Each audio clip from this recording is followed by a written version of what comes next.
اے جنوں اور انسانوں کی جماعت، کیا تمہارے پاس تم ہی میں سے رسول نہیں آئے تھے جو تمہیں میرے احکام سناتے تھے اور تمہیں ڈراتے تھے اس دن کی ملاقات سے؟ ناظرین، یہ آیت اس بات کی واضح دلیل ہے کہ جس طرح بنی نوع انسان میں پیغمبر مبعوث کیے گئے، اسی طرح قوم جنات میں بھی انہی میں سے نبی بھیجے گئے۔ دوستو، جنات کو آگ کے شعلوں سے پیدا کیا گیا۔ جنات علم، ادراک اور صحیح و غلط میں فرق کرنے کی صلاحیت رکھتے ہیں۔ جنات کو انسانوں کی طرح احکام اور فرائض دیے گئے ہیں اور وہ ایک خاص شریعت پر چلتے ہیں۔ انسانوں ہی کی طرح جنات کا بھی جزا اور سزا اور حساب و کتاب ہونا ہے، اور ان میں سے ایک گروہ مومن جبکہ دوسرا گروہ کافر ہے۔ حضرت آدم علیہ السلام کی پیدائش سے 40,000 سال قبل ابو الجنات سموم کو پیدا فرمایا گیا۔ سموم تمام جنات کا باپ کہلایا۔ اللہ نے اسے آگ کے شعلوں سے پیدا فرمایا تھا، جبکہ کچھ علماء نے لکھا ہے کہ سب سے پہلے جن کا نام معارج تھا۔ جب اسے پیدا فرمایا گیا تو اللہ تعالیٰ نے فرمایا کہ اے ابو الجن، کیا تیری کوئی آرزو ہے؟ تو اس نے کہا کہ میری تمنا یہ ہے کہ ہم سب کو دیکھ سکیں لیکن ہمیں کوئی نہ دیکھے، اور میری نسل کے جنات ہمیشہ جوان رہیں۔ اللہ نے اس کی یہ تمنا پوری فرما دی، لہٰذا جنات ہر مخلوق کو دیکھ سکتے ہیں لیکن دوسرے لوگ انہیں نہیں دیکھ سکتے، اور جب وہ مرتے ہیں تو زمین میں غائب ہو جاتے ہیں، اور ان کا بوڑھا بھی جوان ہو کر مرتا ہے، یعنی انہیں بچے کی طرح کم عمری میں لوٹا دیا جاتا ہے۔ پھر اللہ نے اس کی بیوی مرجا کو پیدا فرمایا۔ ان دونوں کے تعلق سے ایک لڑکا اور ایک لڑکی کی پیدائش ہوئی۔ کچھ عرصے بعد ان کے بھی لڑکے اور لڑکیاں ہوئیں۔ اس طرح ان کی تعداد بڑھتی چلی گئی اور 70,000 کے قریب پہنچ گئی۔ لہٰذا اللہ نے ان پر قانون نافذ کر دیا، اور پھر وہ جوڑوں، خاندانوں اور قبیلوں کی شکل میں رہنے لگے۔ جب جنوں کی نسل میں اضافہ ہوا تو اللہ نے انہیں رتبوں کے اعتبار سے زمین، ہوا اور پانی میں آباد کر دیا۔ جب وہ زمین میں آباد ہوئے تو ایک مدت تک اللہ کی عبادت کرتے رہے، پھر وقت گزرنے کے ساتھ ساتھ انہوں نے اللہ کی نافرمانی شروع کر دی اور زمین میں خون خرابہ اور فساد پھیلانے لگے۔ ان کا ایک بادشاہ تھا جس کا نام یوسف تھا۔ اللہ نے یوسف جن کو نبوت کے عہدے پر فائز کیا تاکہ قوم جنات کو ہدایت ملے۔ یہ جنوں کی قوم میں بھیجے گئے پہلے نبی تھے۔ جب انہوں نے اپنی قوم کو دعوت حق دی تو جنوں نے انہیں قتل کر ڈالا، لہٰذا اللہ نے بطور سزا دوسرے آسمان کے فرشتوں کا ایک لشکر بھیجا۔ اس لشکر کا نام لشکر جن تھا۔ ان میں ابلیس بھی تھا جو 4,000 جنوں کا سردار تھا۔ چنانچہ وہ لشکر آسمان سے اترا اور روئے زمین کے تمام جنوں کو نکال دیا اور انہیں زمین سے جلا وطن کر دیا اور دریاؤں جزیروں میں بھگا دیا گیا۔ جبکہ کچھ مفسرین یوسف جن کو نبی نہیں مانتے بلکہ صرف بادشاہ قرار دیتے ہیں۔ ان کے نزدیک اللہ نے جنات میں پہلے جن پیغمبر حضرت عامر بن عمیر بن حجان کو جنوں کی ہدایت کے لیے بھیجا تھا۔ ان میں سے کچھ اسرائیلی روایتیں ہیں جن پر علماء کا اتفاق نہیں ہے۔ یہ جن پیغمبر تھے لیکن کچھ ہی عرصے میں جنات نے انہیں شہید کر دیا۔ اللہ نے دوسرے جن پیغمبر کو بھیجا جن کا نام سعد بن مالک بن الحجام تھا۔ ان کو جنات کی ہدایت کے لیے بھیجا گیا تھا لیکن انہیں بھی جنات نے شہید کر ڈالا۔ یہ سلسلہ 800 برس تک جاری رہا۔ ان پر بلیقہ، چلپانیز، جان اور کئی جن پیغمبر مبعوث کیے گئے۔ اس دوران انہوں نے 800 سے زائد پیغمبروں کو شہید کیا۔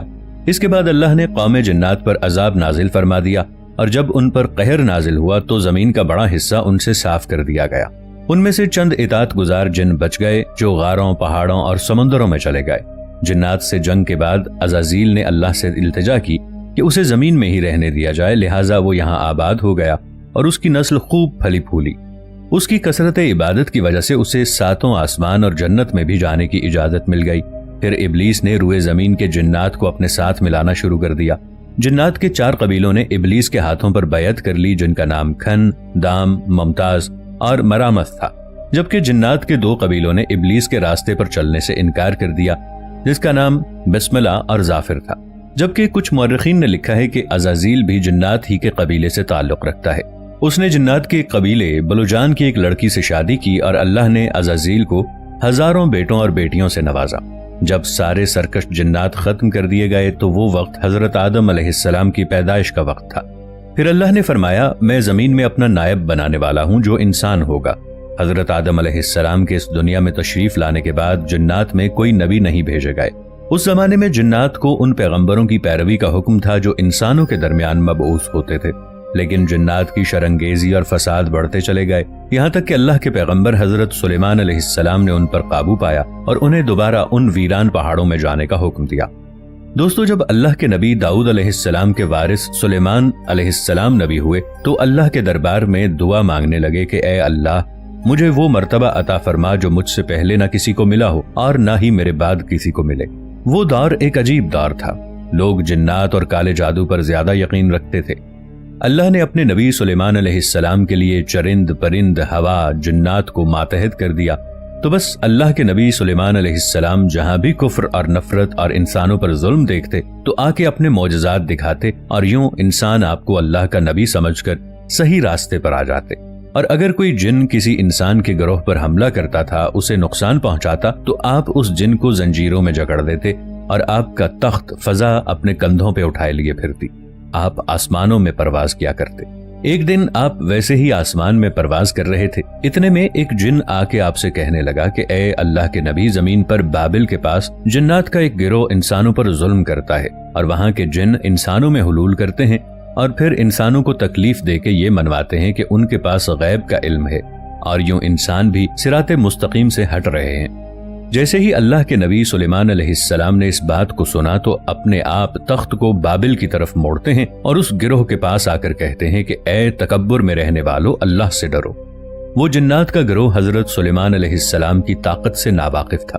ان میں سے ایک جن لیاب کہنے لگا، ہم کسی سے نہیں ڈرتے اور ہم اپنی مرضی چلاتے ہیں۔ اور اس کے قبائل کے کچھ جن حضرت سلیمان علیہ السلام کے تخت کے چاروں طرف سے آ جاتے ہیں اور کہتے ہیں کہ اگر آپ واقعی سچے ہیں تو ہمیں قید کر کے دکھا دیجئے۔ بس اللہ کے نبی سلیمان علیہ السلام جیسے ہی اپنا عصا مبارک ان جنات کی طرف کرتے ہیں تو ہوا اور مٹی کا ایک عجیب طوفان اٹھتا ہے اور زمین کو چیر کے لاہا نکلتا ہے اور زنجیروں میں تبدیل ہو جاتا ہے۔ وہ زنجیریں ہر اس جن کی گردن پر آ پڑتی ہیں اور وہ تمام کے تمام جن زمیں بوس ہو جاتے ہیں، اور اللہ کے نبی سلیمان علیہ السلام کے قدموں میں گر کے کہتے ہیں کہ آپ کون ہیں؟ آپ نے فرمایا کہ میں اللہ کا نبی داؤد کا بیٹا سلیمان ہوں، اور اللہ نے مجھے اس زمین پہ امن اور سلامتی کے لیے منتخب کیا ہے۔ اے گروہ جن، خبردار ہو جاؤ، اس زمین پر فساد نہ پھیلاؤ ورنہ اللہ کا عذاب تم کو فنا کر دے گا۔ یوں وہ سارا گروہ حضرت سلیمان علیہ السلام کی نبوت اور اللہ کی وحدانیت کو تسلیم کرتا ہے، اور پھر سب کے سب امن، محبت اور سکون کے ساتھ زندگی بسر کرتے ہیں اور وعدہ کرتے ہیں کہ کبھی بھی کسی بھی انسان کو تکلیف نہیں پہنچائیں گے۔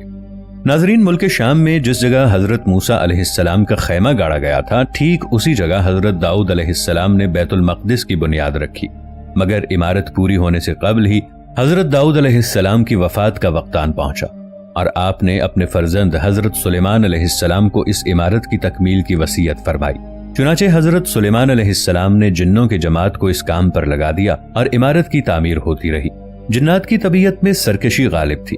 حضرت سلیمان علیہ السلام کے خوف سے جنات کام کیا کرتے تھے۔ اگر ان کی وفات کا جنات کو علم ہو جاتا تو فوراً کام چھوڑ بیٹھتے اور تعمیر بیچ میں رہ جاتی، یہاں تک کہ آپ کی وفات کا وقت بھی قریب آ گیا اور عمارت ابھی مکمل نہ ہو سکی تو آپ نے یہ دعا مانگی کہ الہی میری موت جنوں کی جماعت پر ظاہر نہ ہونے پائے تاکہ وہ برابر عمارت کی تکمیل میں مصروف رہیں، اور ان سبھی کا علم غیب کا جو دعویٰ ہے وہ بھی باطل ٹھہر جائے۔ یہ دعا مانگ کر آپ محراب میں داخل ہو گئے اور اپنی عادت کے مطابق اپنی لاٹھی ٹیک کر عبادت میں بیٹھ گئے، اور اسی حالت میں آپ کی وفات ہو گئی۔